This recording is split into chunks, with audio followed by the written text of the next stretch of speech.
बिस्मिल्लाहिर्रहमानिर्रहीम। अस्सलामुअलैकुम वरहमतुल्लाहि वबरकातुहू। मैं अपने तमाम मुअज़्ज़िज़ अपने हमसफ़र साथियों को, अपने तमाम पीर भाइयों को, अपने तमाम मुरीदीन को, अपने तमाम शागिर्दों को और जो लोग पहले दिन से कदम ब कदम शाना बशाना मेरे साथ साथ सूरह कुरैश के कारवां में शामिल हैं, उन तमाम लोगों को, और जो दुनिया में जहाँ कहीं भी मौजूद हैं, किसी न किसी खानवादे से जुड़े हुए हैं, किसी न किसी सलासिल का हिस्सा हैं, रूहानियत की जस्तजू में, अमलियात की तलाश में, सलासिल के ज़िक्र व अस्कार की तालीमात हासिल करने के लिए जुड़े हैं, मैं उन तमाम लोगों को, और बिलखुसूस वो लोग कि जो अपने मसाइल में गिरफ़्तार हैं, परेशान हैं रूहानी और जिस्मानी अमराज के सबब, और वो चाहते हैं कि उनको कुरान और सुन्नत की रोशनी में, बुज़ुर्गों के तजर्बात के साए में उनको उनके मसाइल का हल मिले, तो मैं ऐसे तमाम लोगों को अपने ख़ानदान क़ादरिया में सोहरवर्दिया, चिश्तिया, कलंदरिया, अबुलुलाइया, जहांगीरिया, हसनिया, उस्मानिया, तारिकिया, शाज़लिया में एक बार फिर ताजवर औलिया के सीज़न 3 के एपिसोड 5 में आपको खुशामदीद कहता हूँ, और ये भी उम्मीद करता हूँ कि आप तमाम लोग खैरियत से होंगे। अल्हम्दुलिल्लाह हमारा ये कामयाबी का सफ़र और माह रबीउल गौस की ट्रांसमिशन महफ़िल अपने मंजिल की तरफ आगे रवां दवां है, बढ़ रही है। हर दिन आपको एक ख़ानदान क़ादरिया का ज़िक्र मिलता है, उसकी तालीमात मिलती हैं, उसके तरीक़ेकार मिलते हैं कि जिसमें इस सेगमेंट का नाम तरबियत सालिकीन है। कि अल्हम्दुलिल्लाह इस तरबियत सालिकीन में हमारे साथ मौजूद दुनिया भर से जो लोग सलासिल से वाबस्ता हैं वो जुड़े हुए हैं। जो पूरी दुनिया में जो ख़ानवादों से वाबस्ता हैं वो हमसे जुड़े हुए हैं, और अल्हम्दुलिल्लाह ये वो सिलसिला और ये वो ज़िक्र है जो हमारे बुज़ुर्गों से हम तक पहुंचा। ये मेरे नहीं, ये आप ही के लिए हैं, ये हम सब के लिए हैं। जो अमानत मुश्तक सलासिल की तालीमात की सूरत में मेरे बुज़ुर्गों ने मुझे दी, वही तालीमात बुज़ुर्गों की सलासिल के ज़िक्र अस्कार मैं आप लोगों को तालीम कर रहा हूँ।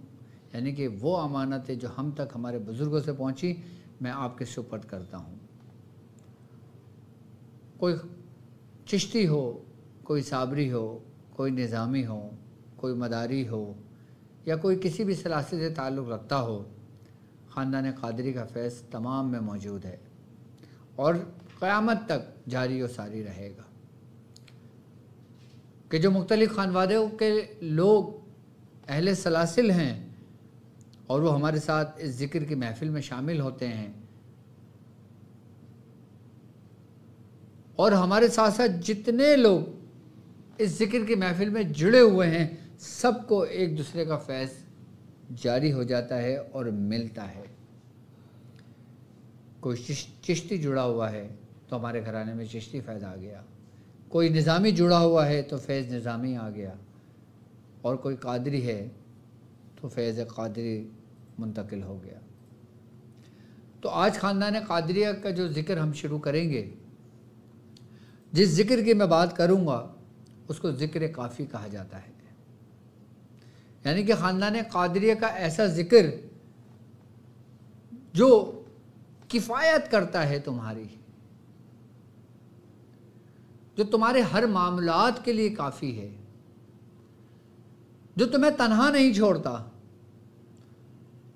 जो तुम्हें जोड़े हुए है, जो तुम्हें गिरने नहीं देता, जो तुम्हें बिखरने नहीं देता, जो तुम्हें रूठे हुए है। ख़ानदान क़ादरिया का ये ज़िक्र कि जिसे ज़िक्र क़ादरिया काफ़ी कहा जाता है, कि आपके चाहे रूहानी मामलात हों, चाहे दुनियावी मामलात हों, दुनियावी मामलात में आप परेशान हैं अपने कारोबार की वजह से, आप परेशान हैं जादू टोने की वजह से, आप परेशान हैं आसिफ के सताने की वजह से, आप परेशान हैं अपने बच्चों से कि जिनको शरीर शयातीन जिन्नात तंग और परेशान करते हैं, आप परेशान हैं अपने घर की वजह से कि आप अपने घर में जब होते हैं तो आपको किसी की मौजूदगी का एहसास होता है और फिर वही मौजूदगी आपको नुकसान पहुंचाने लगती है।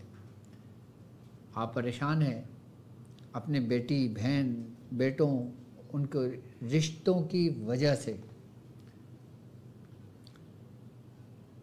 तो समझ जाइए, थोड़ा सा तवज्जो कीजिए कि आज मैं जो ज़िक्र आपको दे रहा हूँ, ज़िक्र काफ़ी बिलखुसूस ख़ानदान क़ादरिया का, वो आपके लिए काफ़ी है। आपकी तमाम हाजितों के लिए वो काफ़ी है, आपके तमाम मसाइलों के लिए वो काफ़ी है, आपके तमाम मुसीबतों परेशानियों के लिए वो काफ़ी है,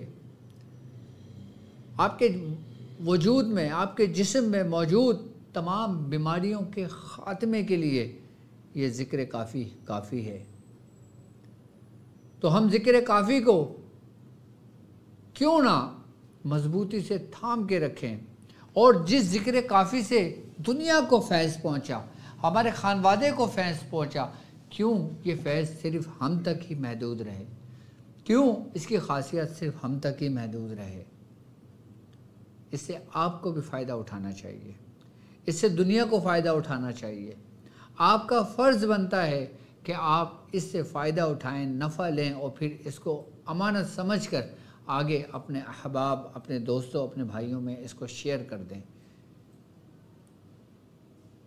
मेरी तरफ़ से ज़िक्र काफ़ी की आप लोगों को इजाज़त है कि ज़िक्र काफ़ी आप उससे फ़ायदा फैज़ उठाकर उसको अपने विर्द वज़ाइफ में रख कर आप दूसरों को आगे पहुँचाएँ। यानी कि जिन अमानतों ने आपको सैराब किया, जिन नेमतों ने आपको मुकम्मल किया, कि जिन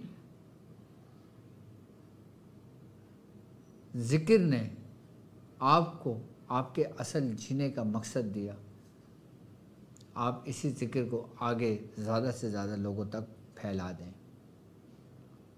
कि ये ज़िक्र काफ़ी जो दुनियावी मकासद के लिए काफ़ी है। और वो लोग के जो रूहानी मौलिज हैं, वो लोग जो सलासिल के अंदर अपने सलूक का सफ़र तय कर रहे हैं, कि वो लोग कि जिनको बुज़ुर्गों से बड़ी मोहब्बत होती है, उनके साथ साथ चलना चाहते हैं, कि वो लोग कि जो लोगों का इलाज करते हैं, जो लोगों का उतार करते हैं, जो लोगों के ऊपर शरीर जिन्नातों को जलाते हैं, जो तरीके डॉक्टर साहब ने आपको तालीम किए हैं उसके ज़रिए, तो आपको चाहिए कि ज़िक्र काफ़ी अपने विर्द में रखें, जो आपके लिए एक रहनुमा और एक रोशनी और एक ऐसा सफ़र साबित होगा कि जो आपको कामयाबी की तरफ ले जाएगा।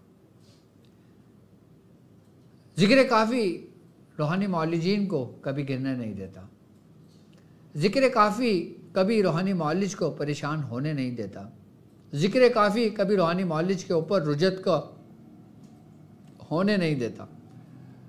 यानी कि अगर रूहानी मौलिज से कोई गलती भी हो जाए, सालिक से कोई लर्जिश भी हो जाए, कोई गुनाह भी उससे सरजद हो जाए, या वो अपने रास्ते से भी भटक जाए, और या रास्ते से भटक कर उसने उस रास्ते को तर्क कर दिया हो, तो वो ज़िक्र काफ़ी की रोशनी में वापस लौट सकता है और अपने खोई हुई हैसियत, खोया हुआ मकाम, खोई हुई रूहानियत सब में चार चांद लगा सकता है, सिर्फ ज़िक्र काफ़ी से। क्योंकि ये वो ज़िक्र है कि जो औलिया कराम का पसंदीदा ज़िक्र रहा है, औलिया सालेहीन का पसंदीदा ज़िक्र रहा है।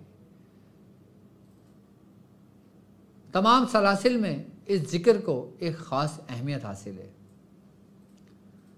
ख़ानदान क़ादरिया में और बिलखुसूस चिश्तिया खानवादे के अंदर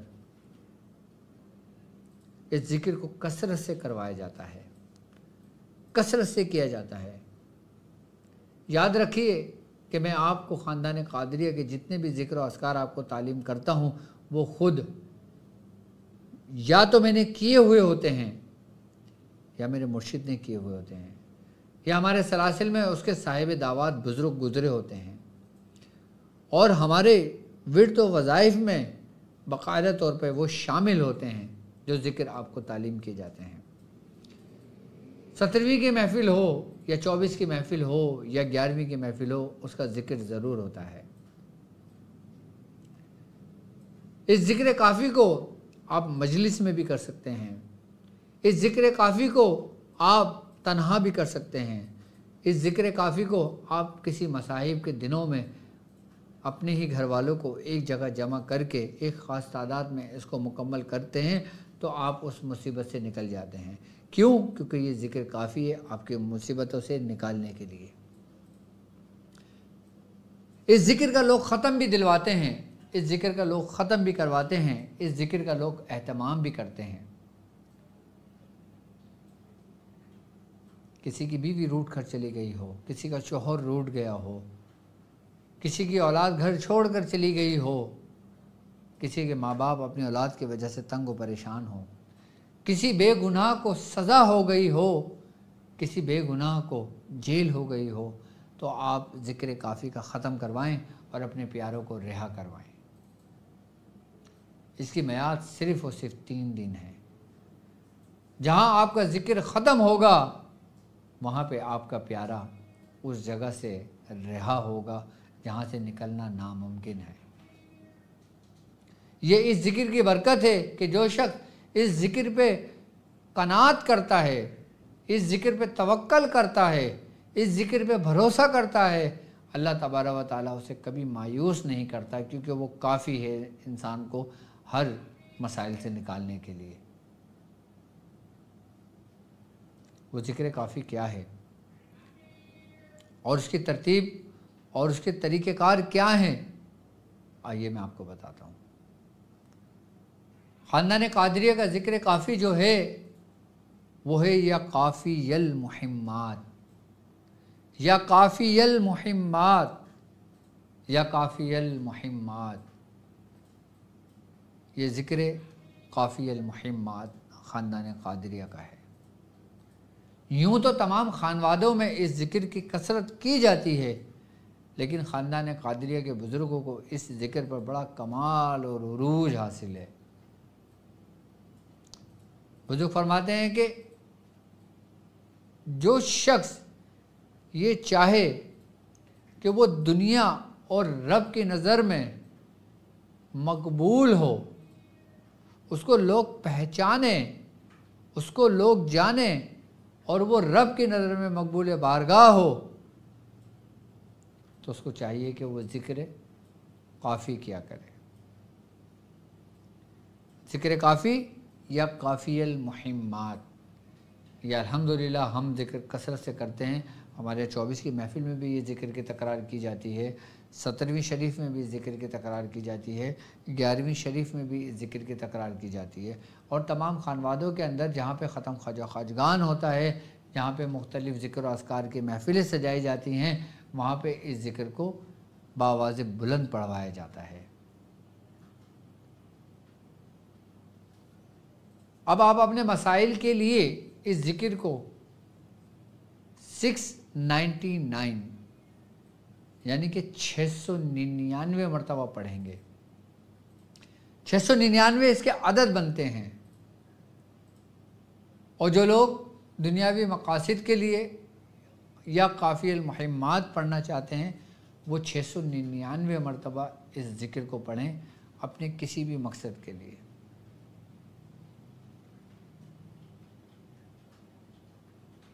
और इस ज़िक्र की तरतीब ये तो है अपने मकासद के लिए, आप इसको किसी भी रुख होकर बैठ के पढ़ सकते हैं, लेकिन पाक साफ़ होना इसके लिए ज़रूरी है। अब हम आते हैं रूहानी मौलिजीन के लिए, जो रूहानियत में कमाल और उरूज हासिल करना चाहते हैं। वो रात को तन तनहा बैठ कर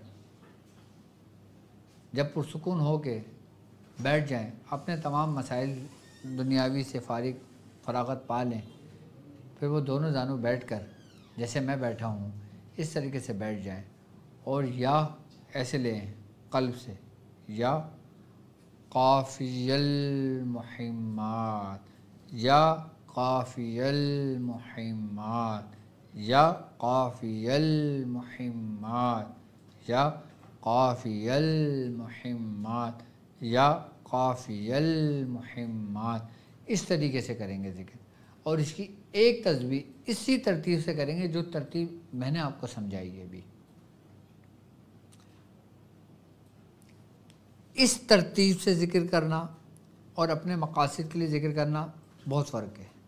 अपने मकासद के लिए तो 699 मरतबा आप या काफ़िल मोहम्मद, या काफ़िल मोहम्मद, या काफ़िल मोहम्मद, या काफ़िल मोहम्मद इस तरीके से पढ़ सकते हैं, ये जायज़ है, और इससे आप अपने मंजिल को पहुँचेंगे, अपने मकसद को पहुँचेंगे। लेकिन आप किसी अपनी ही रूहानियत के लिए करना चाहते हैं और इसको ज़िक्र की सूरत में करना चाहते हैं, तो फिर आपने इसी तरतीब से, इसी निशित से बैठकर या काफ़ियल मुहिम्मात, या काफ़ियल मुहिम्मात, या काफ़ियल मुहिम्मात, या काफ़ियल मुहिम्मात, या काफ़ियल मुहिम्मात, इस तरीके से ज़िक्र करेंगे। एक तस्बीह काफ़ी है आपके लिए, और जो जो वक्त गुजरता जाए, बढ़ता जाए, आपको सुरूर और कैफियत बनती जाए, तो इस ज़िक्र को लातादाद करते रहें कि जब तक आप ख़ुद न रुक जाएं, इसको करते रहें। इब्तिदाई स्टेज में आप एक तस्बीह से रखें और फिर उसको बढ़ाते चले जाएं, और फिर अपने अंदर कैफियत और अपने अंदर मामलात आप ख़ुद देखिएगा इंशाअल्लाह। ये ख़ानदान क़ादिरिया का ज़िक्र काफ़ी है कि जिसको काफ़ियल मुहिम्मात कहते हैं। तरबियत सालिकीन सेगमेंट अपने अख्ताम को पहुंचता है। अब हम आते हैं अपने दूसरे सेगमेंट की तरफ कि जिसे कहा जाता है तरबियत आमिलीन। तरबियत आमिलीन के लिए आज मैं क्या लेकर आया हूँ आपके लिए। यकीनन जब मैंने आपको ज़िक्र काफ़ी बताया तो फिर मैं आज आपको चहल क़ाफ़ के सरदार जो मौकलात हैं उनके नाम, उनका नक्श और उनसे क्या क्या काम लिए जा सकते हैं उसके तरीक़ेकार समझाऊंगा, बताऊंगा। इसके सरदार मौकलात जो हैं वो 40 हैं, लेकिन अभी मैं जो गुफ्तगू करूंगा वो सिर्फ 16 सरदारान के नाम तालीम करूंगा कि जो हकमियत में सबसे ऊपर की जानिब हैं, बेहतर तबके की जानिब हैं। और इसके वो सरदार के जो ड्यूटियाँ लगाते हैं अपने से माते नीचे सुर्ख जिन्नात मौकलान, इन तमाम की जो 40 सफ़ों में मौजूद हैं, उनके नाम शायद आपने सुने हों या शायद आपने ना सुने हों, लेकिन जो लोग सरासिल से शगाफ रखते हैं वो इसके बारे में जानते हैं। लेकिन सबसे पहले इन सरदार के नाम बताने से पहले, इसका अमल बताने से पहले मैं ये बताना चाहूँगा कि ये क़ाफ़ है क्या। अक्सर तो अमूमन हमने देखा है ना कि चहल क़ाफ़ हम 40 क़ाफ़ को कहते हैं जो छोटा क़ाफ़ है, डंडी वाला क़ाफ़ है। अब डंडी वाले क़ाफ़ को अगर हम मकतूबी शक्ल में देखते हैं तो सिर्फ क़ाफ़ हम पढ़ते हैं, लेकिन जब हम इसको तलफ़्फ़ुज़ की अदायगी और इसके अल्फाज और इस अल्फाज को मलफूज़ और जब हम मलफूज़ी की उस पर आते हैं तो फिर हम उसको 3 हरफ़ों पर मुश्तमिल क़ाफ़ पढ़ते हैं, यानी कि काफ, अलिफ और फ़े। इन 3 हुर्फ़ों से मिलकर मकतूबी एक हर्फ बनता है जिसे कहते हैं काफ। उसकी न्यूमेरिकल वैल्यू है 20। अगर हम 0 को हटा दें तो हुर्फ 2 बनता है। अब ये काफ असल में है क्या? हज़रत इमाम हुसैन अली मकाम ने इस काफ के बारे में क्या फरमाया, पहले मैं उस काफ की थोड़ी सी तशरीह की तरफ आता हूँ। अगर हम इस काफ के पहले हर्फ काफ को देखते हैं तो ये जो काफ है ना, ये कुन की कुंजी है। कुन यानी अमर इलाही, कि जो कहते हैं ना कुन फयकुन, कि हमने कहा हो जा तो वो हो जाती है, यानी कि इसके अंदर अमर है, मौजूद है और इसके अंदर अमर की तजल्ली महफूज है और मौजूद है इस काफ में। जो कुन का है। अब काफ और फे के दरमियान एक हर्फ है जिसे अलिफ कहते हैं, और ये जो अलिफ है ये इल्तिफात का है, यानी उल्फत से, मोहब्बत से, यानी कि मोहब्बत दोनों को जोड़े हुए एक दाएं जानिब लफ्ज़ काफ यानी कुन की कुंजी और कुन की तजल्ली, और एक है फे यानी ये वो है जो फैज़ान मोहम्मदी है। काफ जो कुन है, अलिफ जो इल्तिफात है यानी कि मोहब्बत है, और जो फे वो फैज़ान है।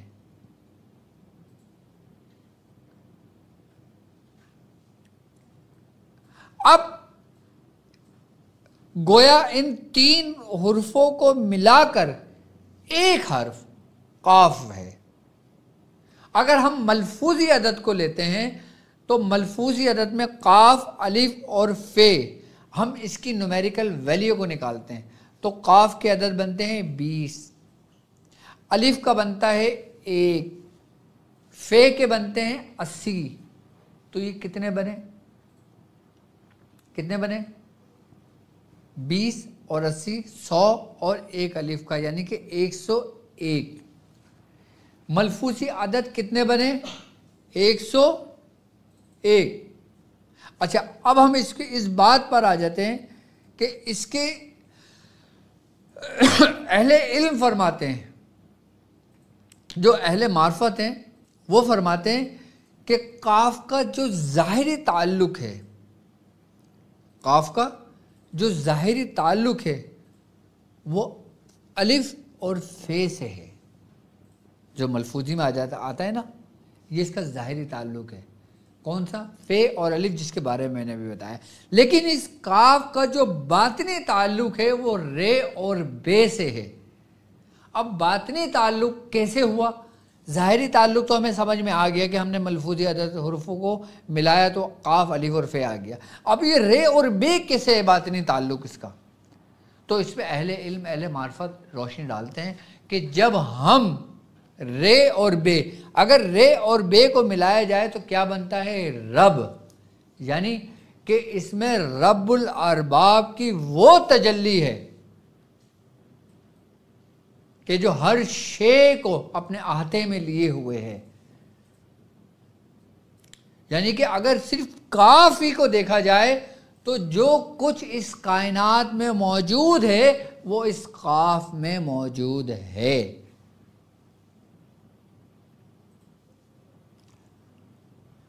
अब फे और अलिफ का ज़ाहिरी ताल्लुक़ तो समझ में आ गया, लेकिन रे और बे का बातिनी ताल्लुक़ अभी समझ में हमें नहीं आया। अब मैं वो आपको समझाता हूँ। अब हम काफ, अलिफ और फे की न्यूमेरिकल वैल्यू निकालते हैं, यानी कि काफ का 20, अलिफ का 1, फे के 80।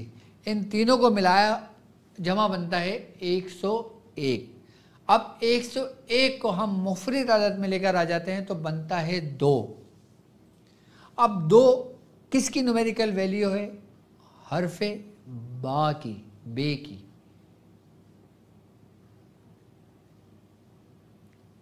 अगर हम बे को देखते हैं तो उसकी न्यूमेरिकल वैल्यू 2 बनती है।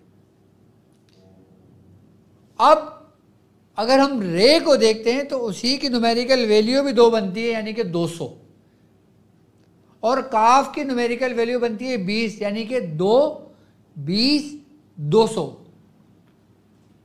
2 के आगे कोई सिफर नहीं है, 20 के आगे एक सिफर है, सिफर की कोई वैल्यू नहीं होती, हम उसको हटा देते हैं तो काफ भी, बे भी हमारा आ गया, काफ भी हमारा आ गया और रे भी हमारा आ गया। अब 200 के बाद कोई नहीं है, यानी काफ मजहर है किसका? रब का, जो रे और बे पर है। यहां पर बे और रे के दरमियान काफ है और जाहिरी में काफ और फे के दरमियान अलिफ है और रब के दरमियान कुछ नहीं है। रे और बे के दरमियान, वो अहद है, वो यकता है, वो ही रब्बुल अरबाब है, वही तमाम रबों का रब है। तो इसके अंदर किसकी तजल्लियात मौजूद हैं? सिर्फ हर्फ काफ पर। अगर हम इस काफ को देखते हैं तो करीम के करम की तजल्ली भी इसमें मौजूद है, कि करीम के करम की तजल्ली भी इसमें मौजूद है, काफ़ी के किफ़ायत की तजल्ली भी इसमें मौजूद है। काफ से ही काफ़ी है ना, काफ से ही किफ़ायत है ना, काफ से ही करम है ना। अब करम जहां से निकला है, अगर हम उसके जुज़ को देखते हैं, वो करीम से है। करीम इसका मग़ज़ है, करीम इसका जुज़ है, करीम इसकी असल है।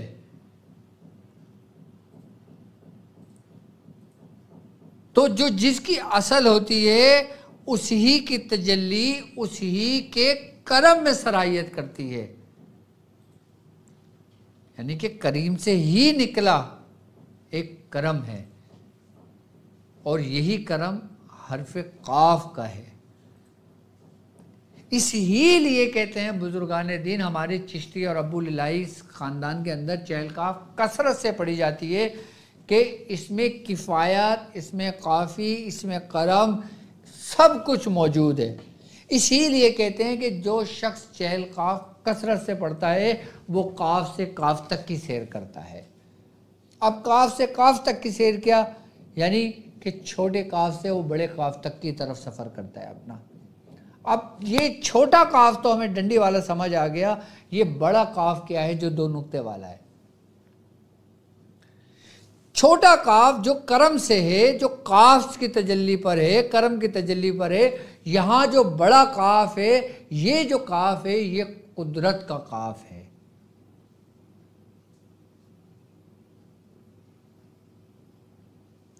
जो कादिर का है, जो कुदरत रखने वाले का है, ये उसकी तजल्ली का है। तो फिर सालिक छोटे काफ से बड़े काफ तक की सैर करता है। जब तक तुम छोटे काफ को नहीं समझोगे, तुम बड़े काफ तक नहीं पहुंच सकते। जब तक तुम पे करम नहीं होगा, तुम पर फजल नहीं होगा, फजल नहीं होगा तो तुम आगे छोटे काफ को नहीं समझ सकते, तो तुम बड़े काफ तक कैसे पहुंचोगे? बड़े काफ को समझने के लिए, बड़े काफ के राज को जानने के लिए तुम्हें पहले छोटे काफ पे ठहरना होगा, छोटे काफ की हकीकत को जानना होगा, छोटे काफ की मार्फत को पहचानना होगा। उसके बाद जब तुम उसको पहचान लोगे, जिसने पहचाना अपने नफ्स को, उसने पहचाना अपने रब को। अब ये काफ इंसानी वजूद के अंदर क्या शक्ल इख्तियार किए हुए जो मौजूद है हमारे वजूद में,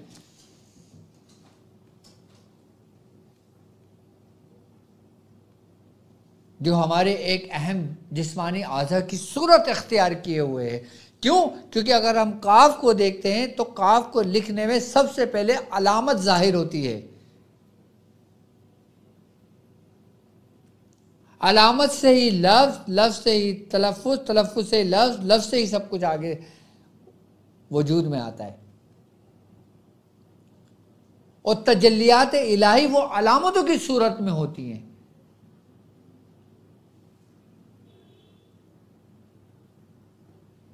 कि जैसे इंसान के अंदर वो सिफात मौजूद हैं,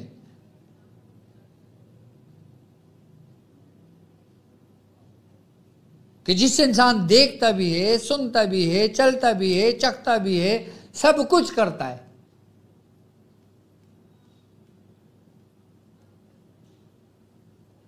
तो इस काफ को समझने के लिए हमें इस छोटे काफ को समझना पड़ेगा, और इस छोटे काफ को समझने के लिए हमें चहल काफ को पढ़ना पड़ेगा।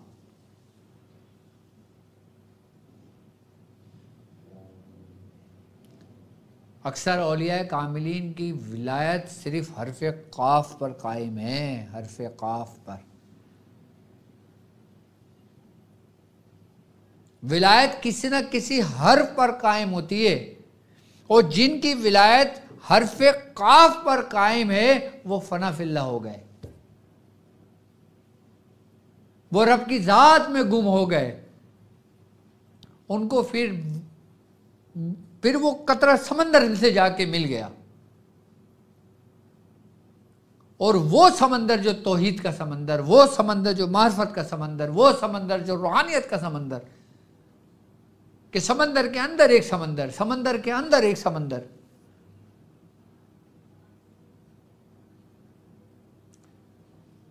जब काली हरफे काफी की गिरा खुलने लगती है ना, तो इंसान के वजूद पे लर्ज़ तारी हो जाता है। हमने सिर्फ चहल काफ को पढ़ा है, समझा नहीं है।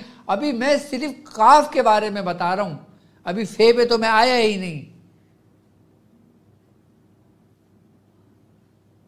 कि जिस काफ से चहल काफ शुरू होती है, अभी हमने उस काफ की हकीकत ही को नहीं समझा, हमने सिर्फ रट्टाफिकेशन किया।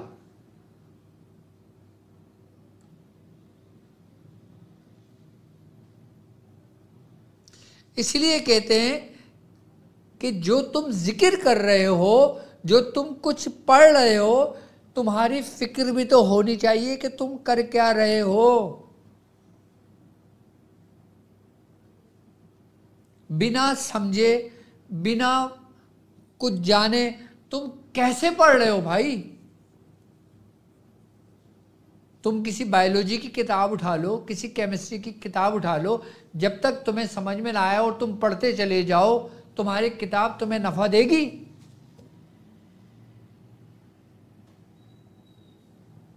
अगर तुमने फिजिक्स की किताब उठाई और तुमने उसको बिना समझे पढ़ना शुरू कर दिया, तो तुम्हें नफा देगी फिजिक्स? तुम पेपर दे के पास हो जाओगे? हरगिज नहीं होगे। जब एक दुनियावी मामलात में तुम इतनी मेहनत करते हो, उस फिजिक्स को समझते हो, पढ़ते हो, प्रैक्टिस करते हो, लिखते हो, टाइम देते हो, अपनी नींद हराम करते हो, सब कुछ करते हो, अपना खेल कूद तर्क कर देते हो, अपनी ख्वाहिशात तर्क कर देते हो कि मुझे एग्ज़ाम देना है, और फिर वो एग्ज़ाम कहाँ गया कि जिस में तुमने कदम रखा है, उसके लिए बोलते हो कि यार बहुत ज़्यादा टाइम लग जाता है।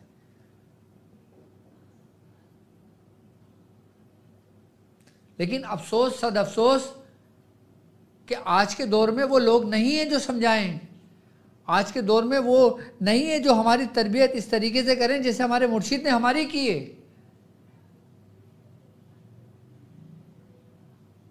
कहाँ जाएं फिर हम? किसका दर थामें? किसके दामन को देखें? कौन हमें समझाएगा काफ के बारे में? कौन हमें समझाएगा?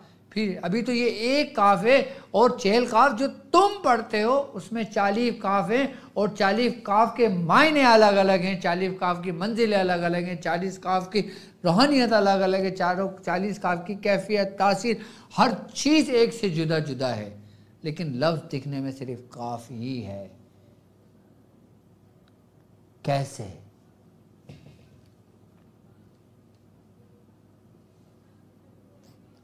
क्योंकि हर काफ के बाद जो हर्फ आ रहा है वो उसकी कैफियत को बदले और ठहरे और थामे हुए है।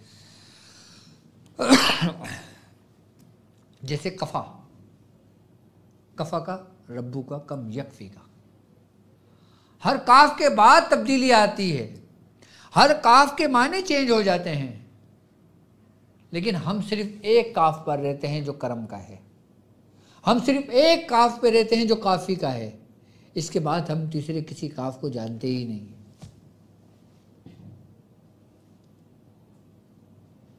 अगर कोई मुरीद हमसे पूछे कि हज़रत चहल काफ क्या है, तो आप क्या बताओगे? इसकी 40 काफ, 40 काफ की अगर तफसीर सुन लो तो तुम्हारे आंखों से तुम्हारे हिजाबात 40 हिजाबात उठा दिए जाएं कि जो तुम्हें गफलत में रखे हुए हैं। हर हिजाब में तुम बोलो मैं गफलत में था, और जब 40 हिजाब तुम्हारे 40 काफ की तफसीर से ही उठ जाएं तो तुम मकाम विलायत पे फायद हो जाओ। किसी ने हजरत इमाम हुसैन अली मकाम से पूछा, हजरत ये काफ क्या है? तो मेरे मौला ने क्या फरमाया मालूम? हजरत इमाम हुसैन अली मकाम ने फरमाया कि अगर मैं तुम्हें अलकाफ यानी कि काफ की तफसीर बयान कर दूं तो तुम खाली सुनकर पानी पे चलना शुरू कर दो, तुम सुनकर हवाओं में उड़ना शुरू कर दो और तुम इस काफ को अपनी अंगूठी के नगीने में तरशवा कर इसकी मंजिल को पाओ। क्या फरमाते हैं कि तुम इसकी शक्ल को नगीने में कुंदा करा लो, अंगूठी में पहन लो, तो उसकी जुबान से सिवा खैर और बरकत के कुछ भी ना निकले। यानी कि वो जो कहे वही निकले जो खैर और बरकत हो। अगर तुम सिर्फ अपने अंगूठी पर काफ कुंदा करवा लो और पहन लो खाली उसको, खाली हरफे काफ को पहन लेने से, हरफे काफ को पहन लेने से अंगूठी को, हजरत इमाम हुसैन क्या फरमाते हैं कि तुम जो कहो ना वो खैर और बरकत ही तुम्हारे मुंह से निकले। अल्लाह तुम्हें शर से महफूज कर देगा, अल्लाह तुम्हें बदगोई से महफूज कर देगा, अल्लाह तुम्हें बदजुबानी से महफूज कर देगा। सिर्फ काफ आपने कुंदा करवा लिया चांदी की अंगूठी पर तो वो भी तुम्हारे लिए काफ़ी है। तुम काफ की तफसीर को समझना तो दूर की बात है। हज़रत इमाम हुसैन अली मकाम सिर्फ इस बात पे ये फरमाते हैं, सिर्फ मैं अगर तफसीर बयान कर दूं, इमाम हुसैन अली मकाम फरमाते हैं कि तो तुम पानी पे चलना शुरू कर दो। और फिर तुम चहल काफ की बात कर रहे हो कि वो चहल काफ जो एक वज्द की कैफियत में, एक ऐसी हालत में कि जिस कैफियत के अंदर ना इंसान ज़मीन पर होता है ना अर्श पर होता है, ना ज़मीन पर होता है ना आसमानों पर होता है, ना मशरिक में होता है ना मगरिब में होता है, ना शुमाल में होता है ना जुनूब में होता है। उस कैफियत में आपके मुंह से निकले हुए वो अल्फाज जो 40 काफ कहलाए, जो ख़ानदान कादरिया के इसमें आज़म की हैसियत है मुरीदीन के लिए। आप देखें जो कादरी होगा उसको चहल काफ याद होगी, जो अबुल उलाई होगा उनके ख़ानदान में कसरत से चहल काफ पढ़ी जाती है। हमारे दादा में जिनकी खुद मैं 24 की महफिल करता हूँ, हज़रत दादा मियाँ अलमारूफ दादा मियाँ हज़रत नबी रज़ा शाह साहब रहमतुल्लाह अलैह, जिनका लखनऊ में मज़ार है, इन्होंने सिर्फ चहल काफ इतनी कसरत से पढ़ी है कि 9 दिन में एक वजू से इन्होंने 1.25 लाख मुकम्मल की थी, जो हमारे ख़ानदान में आज तक कोई कर नहीं पाया। अबुल उलाइयों के अंदर सबसे ज़्यादा कसरत से पढ़ी जाने वाली जो दुआ है, जो चहल काफ है, हमारे मुर्शिद ने इसको कसरत से पढ़ा, हमसे पढ़वाया, हमारे मुर्शिद ने पढ़ा, हमारे भाइयों ने पढ़ा, हमारे पीर भाइयों ने पढ़ा, हमारे मुरीदीन ने पढ़ा, हमारे दादा मियाँ उस्मान अली शाह साहब रहमतुल्लाह अलैह आपने कसरत से पढ़ा। सिर्फ चहल काफ को समझ लेने से इंसान उसकी मार्फत को हासिल कर लेता है, विलायत के मकाम पे पहुंच जाता है। और अगर जो वो इसकी तफसीर को सुन ले, इसकी तफसीर को जान ले, इसकी तफसीर को समझ ले, उसका क्या मकाम होगा। कि इंशाअल्लाह ताला वक्त रहा तो मैं अभी तो एक मैंने काफ के बारे में आपको बताया है, अभी 39 काफ बाकी हैं, फिर मैं उसकी कैफियत और फिर उसका मिलाप और उसके बारे में बताऊंगा। अगर हम इसको मायने तौर पे देखते हैं, किसको, इसके लगवी मायने को देखते हैं, काफ के लगवी मायने को अगर हम देखते हैं ना तो इसके मायने चमड़े को मिलाकर सीने या अलग करने के हैं, यानी कि इस काफ के अंदर एक ऐसी कैफियत भी मौजूद है जो मिलाती भी है और जुदा भी करती है। काफ के अगर खाली लफ्ज़ी मायने आप अपनी बयाज़ों में देखो लुग़त में तो मिलता है चमड़े को मिलाकर सीने या अलग करने के हैं, यानी कि इसमें अदावत भी है और उसमें मोहब्बत भी है। इसमें दुश्मनों के लिए कहर भी है और इसमें दोस्तों के लिए नेमतें भी हैं। इसमें करार भी है और इसमें कहर भी है। इसमें जलाल भी है और दोस्तों के लिए जमाल भी है। इसीलिए इसको कहते हैं कि कफ़ा का रब्बू का कम यकफ़ी का वक़िफ़ा तो किफ़ कफ़ो कफ़मिन कान मिन का कली तकरी करें का करी करें फ़ी तबदिन क़बदिन तजल्ली मुशक्शक़तु का लुक लुक लका कफ़ा का माबी कफ़ा गाबी कुर्बत यक़ौक़ाबिन कहना तहक़ी कौक़ाबिन फ़लक। ये चहल काफ़ है, यकीनन ये लोगों को याद होगी, आप पढ़ते होंगे। चलें अब मैं आ जाता हूँ इसके